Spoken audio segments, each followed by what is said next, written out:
Sun, Moon, Rising Sign, and Venus. General reading para sa sign ng Pisces. Kunin nyo lang kung ano yung nakarelate kayo. Tapon nyo hindi. Kung hindi nakarelate, okay lang yan. Kasi pwede yung susunod na reading ang nakarelate kayo. Pwede nyo i-check out yung mga readings din na lalo na yung pick a card. Kasi baka mas meron doon na applicable sa inyo. So, puro 9 na closure, working towards yung yun na nga, closure, world card, end of a chapter, end of a journey, turning that leaf. Pero mukhang may kinalaman sa career, maaaring napapraning na tayo. Merong mensahe na dumating sa atin nung most recent past. Pwede din na finding your worth. Mensahe na maaaring ikinagulat mo sa career, or mensahe na parang hindi na, alam mo yun, parang pagbabago sa opisina or pagbabago sa kumpanya.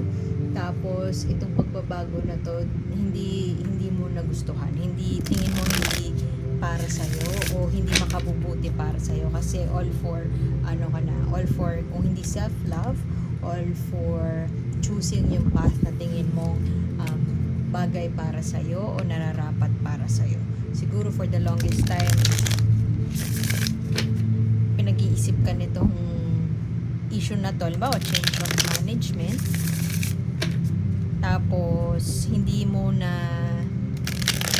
napapraning ka na dun sa stability, or napapraning ka na dun sa sitwasyon mo, napapraning ka na kung tama pa ba na ipagpatuloy. So ito kasing nine of Pentacles, value, recognizing yung value mo, non-negotiable. Meron kang non-negotiable sa buhay mo, at dumating na yung point para i-negotiate yun.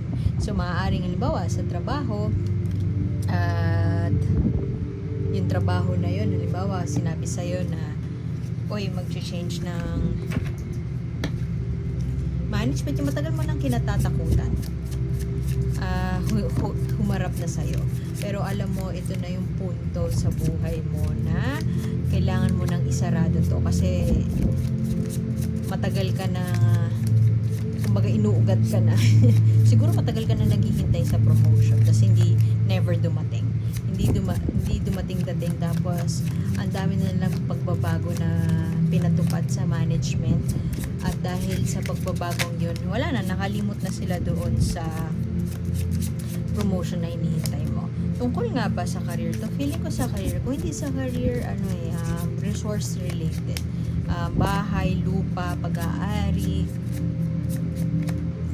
Siguro pwede din yung iba sa inyo natatakot na ma-elite yung bahay, matatakot na ma-repossess ang isang pag-aari, at kesa may hinihintay kay tungkol doon, tapos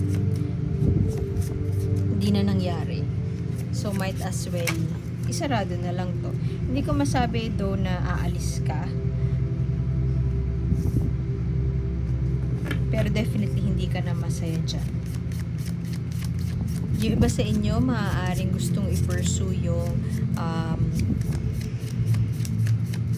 project or passion project, ganon. Merong gustong, pwede din na yung iba sa inyo may offer mula sa old colleague mo. Tapos dahil may offer ka, nagdadalawang isip ka, parang hindi, alam mo naman na na in a good place ka. Kung trabaho to, in a good place ka doon sa kumpanya, in a good place ka, okay yung sinasahod mo, pero alam mo yung naging stagnant na. Matagal ka na nandyan, maaaring yun, ngayon hinihintay mo yung promotion, hindi ka na po-promote.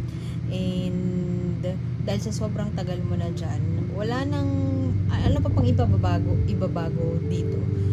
Ano pa bang, di ba sabi nila, there's nowhere to go but up.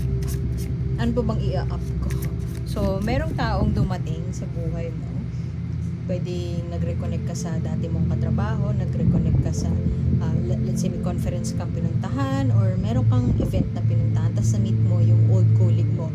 Tapos itong tao na to, lumapit sa'yo or nagsabi sa'yo na parang, uy, collab tayo, ganyan. Uy, merong, dito, may racket dito, baka gusto mong i-try. So, kino-consider mo yun kasi alam mo, it's about time para isarado na. Meron nang magsasara, may chapter na magsasara sa buhay mo, at mukhang may kinalaman dyan sa resources, sa pera, if not sa career. Kasi for the longest time, gitnang-gitna, 9 of Wands, alam mo yun, tingnan mo, mukha siyang pagod na, burnout na, marami ng kinapapraningan,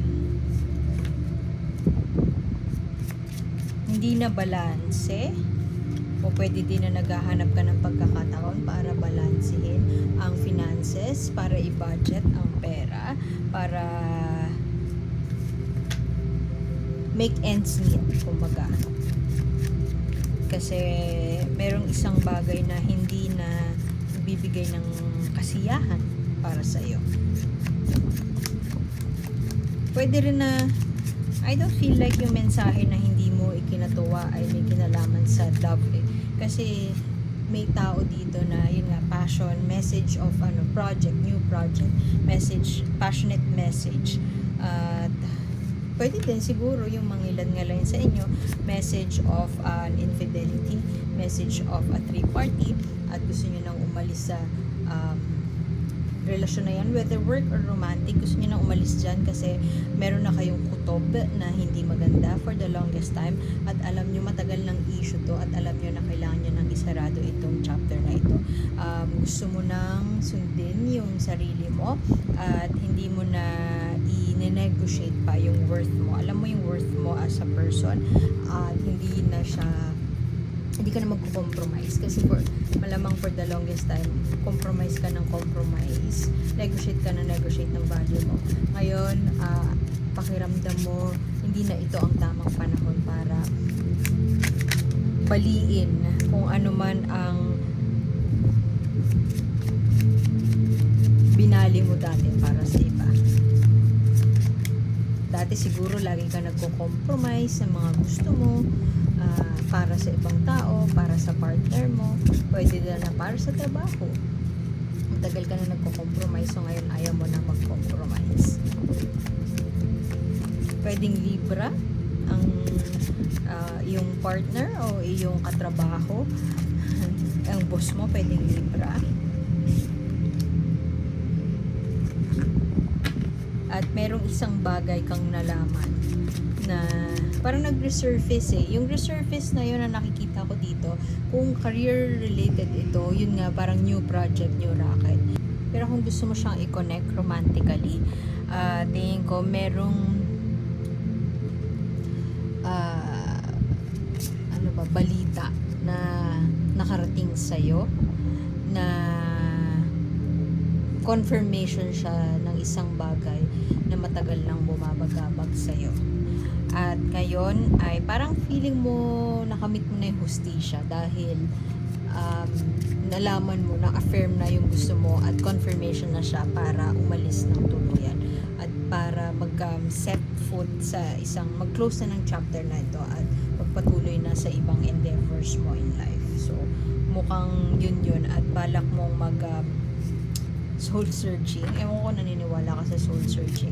Pero mag soul searching. Isipin kung ano yung tingin mong nararapat sa'yo.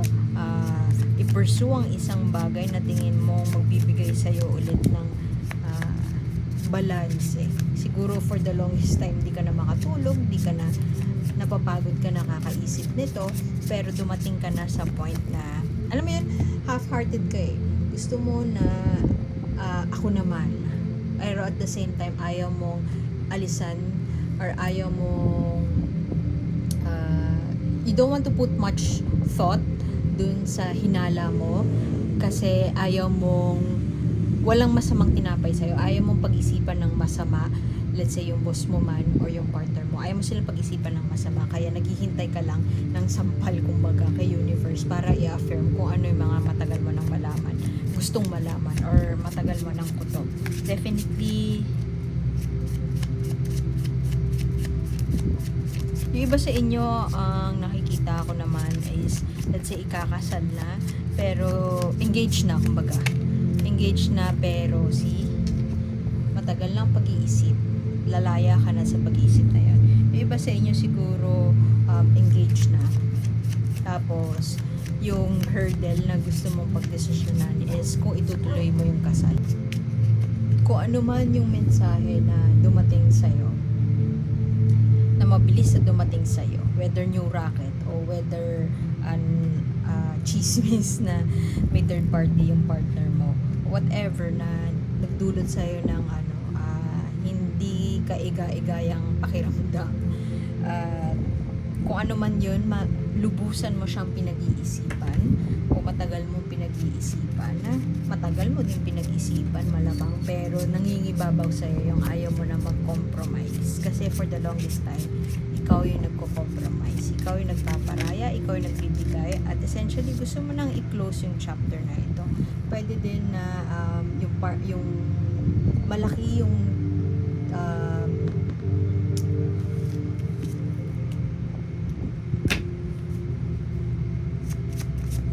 malaki yung nakuha sa'yo ng taong ito.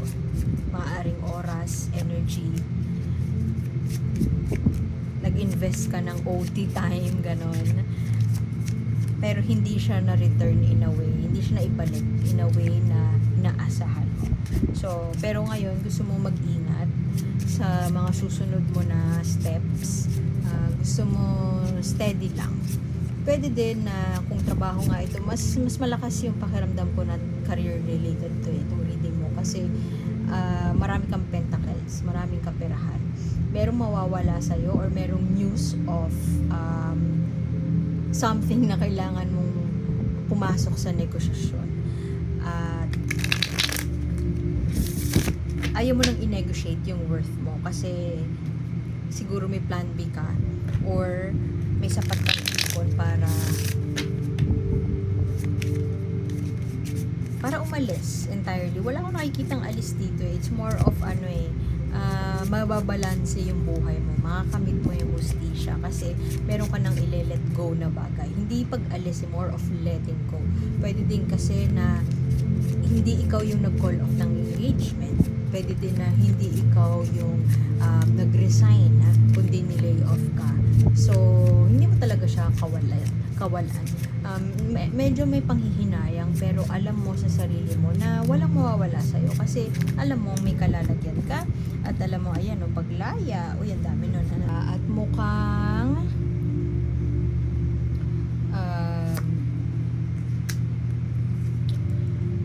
hindi kayong tipong, alam mo yung pagsisigawan mo na malaya ka na, hindi yung ganun medyo i-contain mo pa siya sa loob mo at mag-iisip ka ng plano, emotion, you handle it so well, pero ingat ka na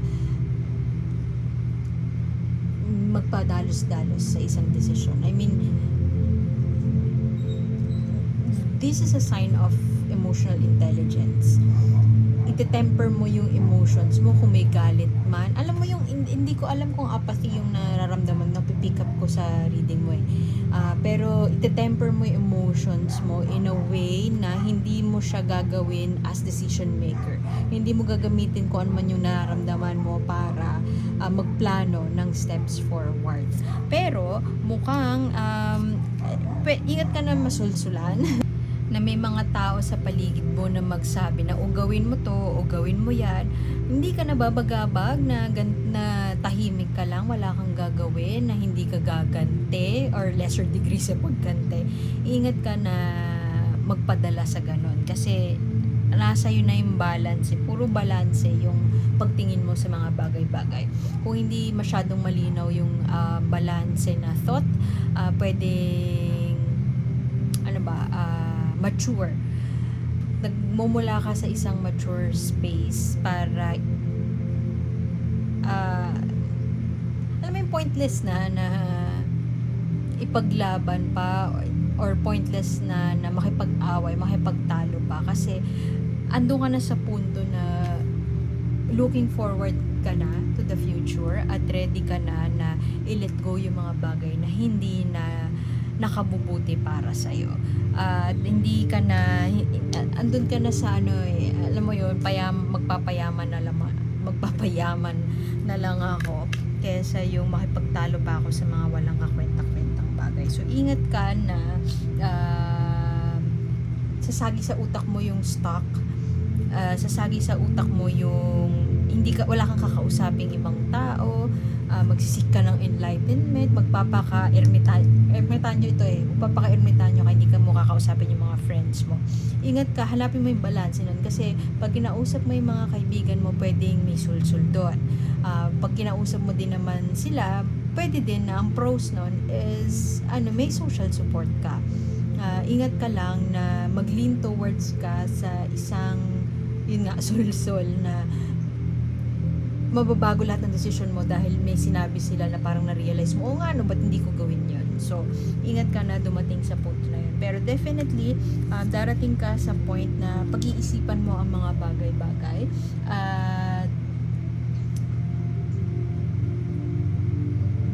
Medyo may delay ng konti. Siguro magpapahinga ka muna. Hindi ka muna gagawa ng isang drastic na move. Ano ka din extreme? Ingat ka na out for a search for justice ay gagawa ka ng isang drastic na move. Pero at the same time, tempered ng emotions mo, may balance at doon ka nang gagaling sa space na mataas yung EQ mo. Mataas yung EQ mo, pero pag minute mo yung mga friends mo, merong chance na mabago yung isip mo.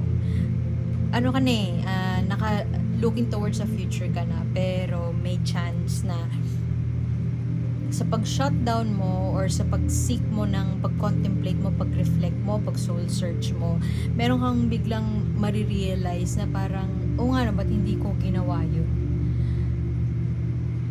So, essentially, itong card na ito, pwede itong karma, consequences, unlucky decision making, hindi tugma sa hindi tinadhana sa'yo ang mga bagay-bagay. Pero ito ay isang paalala sa'yo na people change, circumstances change, pero circumstances are always neutral. It's your thinking that makes it negative. Kung tingin mo negative. At tingin ko naman, with all these cards sa main spread mo, I feel like, alam mo na yun, nandun ka na sa point na may pagtanggap na at ready ka na to move forward.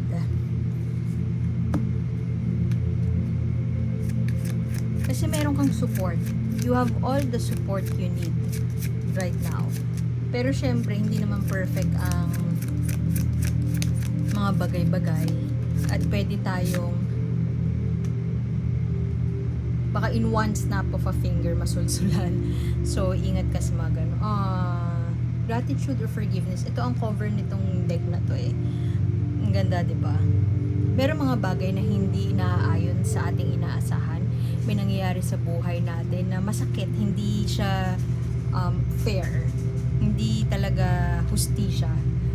Pero you can always choose to be right. Pero you can choose to be free. So kung ano man yung nangyayari sa'yo ngayon, I don't think na yun na may pag-alis na nandun ka pa lang sa acceptance. Hindi pa totally may action step towards sa pag-alis. Pero looking to the future ka na. So, pero may part of you na may parang may konting stab. May konting parang, ba't naman ganon? Napapaganon ka. Ba't naman ganon? Hindi ko ma-pick up kung apas ito, sadyang tanggap mo na, o may galit pa ba, may resentment, pero definitely, malaya ka na. For the longest time, you felt so trapped. Tapos, pinag-isipan mo siya, hindi ka makatulog. Andun ka na sa point na may pag-question, pero may pagtatanong lang naman. Inquiry, reflection, pero hindi siya yung pagsisisi. Hindi ka nagbi-put ng blame into others. Medyo siguro ngayon torn ka kung sabi nila, 'di ba, magpasalamat ka kung ano man yung ibigay sa iyo ng pagkakataon. So ngayon medyo siguro napapaisip lang na papasalamat ba ako, may nalaman nga ako na katotohanan na hindi naman maganda. So it's either papasalamat ka regardless kung maganda o pangit yung binigay sa iyo ng tadhana, o magpapatawad ka. So ngayon, ito din ay may pagpapatawad. Lahat ng bagay nangyayari sa ating buhay ay mysterious. Hindi mo malalaman yung tadhana kung ano yung answer. Hindi mo kailangan malaman. Yung mystery surrounding that ay mawawasak lang kung merong malawak na pag-intindi o pagpapatawad at pasasalamat. Kasi merong mga bagay talaga na nangyayari na hindi natin talaga malalaman yung sagot. At mapapalaya natin ang ating sarili once na magpatawad tayo. So, iwan ko na dun yun. Pisces, salamat sa pagbisita. Like, share, subscribe, and see you next time. My name is A, and salamat.